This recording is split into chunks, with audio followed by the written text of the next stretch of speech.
હળદડ ગામે ઘર્ષણના કેસમાં જેલમાં બંધ 32 જેટલા ખેડૂતો આજરોજ રાજકોટ જેલમાંથી મુક્ત થયા। આ ઘર્ષણ બાદ અનેક ખેડૂતો સામે ગંભીર કેસ દાખલ કરવામાં આવ્યા હતા અને તેમની ધરપકડ કરી જેલ હવાલે કરાયા હતા। ઉલ્લેખનીય છે કે કપાસમાં પડદા મામલે થયેલા ઘર્ષણ કેસમાં બોટાદ સેશન કોર્ટે તાજેતરમાં 28 વ્યક્તિઓની જામીન અરજીઓ મંજૂર કરી હતી। આ ઘટનામાં પોલીસે કુલ 85 વ્યક્તિઓ સામે ગુનો દાખલ કર્યો હતો। આજે દોઢેક મહિનાના સમયગાળો વીતી ગયો ત્યારે અમારા આજે 32 ખેડૂતો જે હળદરની જે પડદાકાંડની ઘટના બની હતી એમાં આજે 32 ખેડૂતો આજે જેલ મુક્ત થયા છે। અમને આપણી ભારતની ન્યાયપાલિકા પર પૂરો ભરોસો હતો કે અમને 100% ન્યાય મળશે। અમે તમામ ખેડૂતો અમારા હક અને ન્યાય અને અધિકાર માટે બોટાદના અમારા ખેડૂતનો જે અમારે કપાસમાં કડદો થતો હતો એ કડદાની મિટિંગમાં ગયા હતા।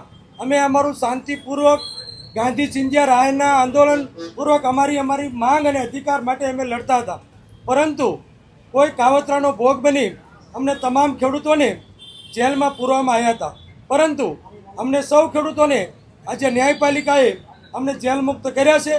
એનો અમને તમામ ખેડૂતોને અમે એક અમારા ખેડૂતનો વિજય દિવસ તરીકે જોઈએ છીએ। કેટલા દિવસ જેલમાં રહ્યા તમે? આજે જેલમાં રહેવાનો સમય અમે જ્યારથી 10-12 તારીખથી અમે જેલમાં છીએ। 1 મહિનો અને 17 દિવસ સુધી ભાવનગર, રાજકોટ અને અમરેલી જેવી સબ જેલમાં અમે તમામ ખેડૂતો જેલમાં હતા અને 84 ખેડૂતો ઉપર 307 જેવી ગંભીર કલમો લગાવી અમારા ખેડૂતોને જેલમાં પૂરવામાં આવ્યા હતા। પથ્થરમારો કર્યો તો કોણે કર્યો? ના, પથ્થરમારો કોઈએ નહોતો કર્યો। કોઈ અસામાજિક તત્વોએ મોઢા રૂમાલ બાંધી અને આવી અને અમારું શાંતિપૂર્વક અમારું ટૂંકમાં ગાંધી ચિંધ્યા રાયે અમારું આંદોલન ચાલુ હતું। એ અરસામાં કોઈ અસામાજિક તત્વો મોઢે રૂમાલ બાંધીને આવે છે અને પથ્થરમારો કરે છે, એના કારણે આખી સભા વેરવિખેર થઈ જાય છે। આ 307ની કલમ બિલકુલ ખોટી લગાવવામાં આવી છે। માત્ર ને માત્ર ખેડૂતનો અવાજ આજે ગુજરાત સરકાર દ્વારા દબાવવાનો પ્રયત્ન કર્યો છે। આજે ખેડૂતોને કપાસનો યોગ્ય ભાવ નથી મળતો। કડદામાં બોટાદ માર્કેટિંગ યાર્ડ કે ગુજરાતના 234 માર્કેટિંગ યાર્ડમાં કપાસમાં કે અન્ય ખેત પેદાશો ઉપર લાખો કરોડો રૂપિયાનો કડદો થાય છે। ખેડૂતો પોતાના હૃદયની વાત કરવા માટે બોટાદ માર્કેટિંગ યાર્ડમાં જાય છે, પણ સરકારે ધરાર એનો અવાજ દબાવવાનો પ્રયત્ન કર્યો છે। 84 ખેડૂતોને જેલમાં પૂર્યા પછી આ સરકારને એવું લાગ્યું કે આજે સમગ્ર ગુજરાતનો ખેડૂત આજે સરકારના વિરોધમાં રસ્તા પર ઉતર્યો છે અને દરેક જગ્યાએ મહાપંચાયતો થવા માંડી। ત્યારે આ સરકાર દબાણમાં આવી અને અમારી મહાપંચાયતના 1 દિવસ અગાઉ મુખ્યમંત્રીશ્રી અને તમામ સહકારી ક્ષેત્રના આગેવાનો સાથે મળી અને એક પરિપત્ર બહાર પાડવામાં આવ્યો છે કે આજથી ગુજરાતના 234 માર્કેટિંગ યાર્ડમાં કડદા પર સમગ્ર પ્રકારનો બેન લગાવવામાં આવશે। જો કોઈ વેપારી કે કોઈ દલાલો કડદો કરશે તો એની ઉપર કાયદેસરની કાર્યવાહી થશે। એ અમારો ખેડૂતોનો પહેલો વિજય હતો। અને બીજી માંગણી એ હતી કે કોઈ પણ વેપારી કોઈ પણ માર્કેટિંગ યાર્ડમાં એકવાર કપાસની કે કોઈ પણ ખેત પેદાશની ભાવ નક્કી થઈ ગયા પછી માર્કેટિંગ યાર્ડથી કોઈ પણ જીન સુધી કોઈ પણ વેપારીના જીન સુધી અમારા ખેડૂતનું વાહન લઈ જશે તો 10 કિલોમીટર, 12 કિલોમીટર કે 9 કિલોમીટર હોય તમામ ખેડૂતોને એનો યોગ્ય ભાડું ચૂકવવામાં આવશે। એ પણ સરકારશ્રીનો બીજો પરિપત્ર મિત્રો આજે જાહેર કર્યો છે અને બંને પરિપત્ર એ ખેડૂતોનો મિત્રો બીજો વિજય છે।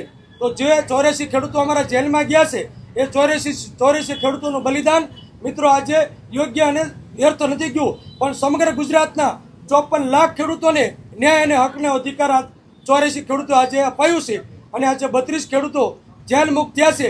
એ પણ અમારા ગુજરાતના તમામ ખેડૂત સમાજનો જળહળતો મિત્રો વિજય છે। ખેડૂતે ઘણું બલિદાન દીધું છે, જેલમાં જઈને કપાસનો કડદાકાંડ પણ બંધ કરાવ્યો છે અને ખેડૂતને સાચો ન્યાય આપ્યો છે। કપાસ માટે થઈને ખેડૂતે કડદા આંદોલન માટે ઘણું આયોજન કરી અને અમને જેલમાં ધકેલવામાં આવ્યા હતા। 1.5 મહિનો અમને જેલમાં રાખ્યા। ખેડૂતનો અવાજ દબાવવાનો પ્રયાસ કર્યો હતો અને 307ની કલમ લગાવવામાં આવી હતી। પથ્થરમારો કર્યો નતો હોવા છતાં અમને જેલ હવાલે કરવામાં આવ્યા હતા। હળદર ગામમાં મહાપંચાયત બોલાવવામાં આવી હતી, ત્યાંથી અમને પથ્થરમારાના બહાનાથી અમને જેલ હવાલે કરવામાં આવ્યા હતા।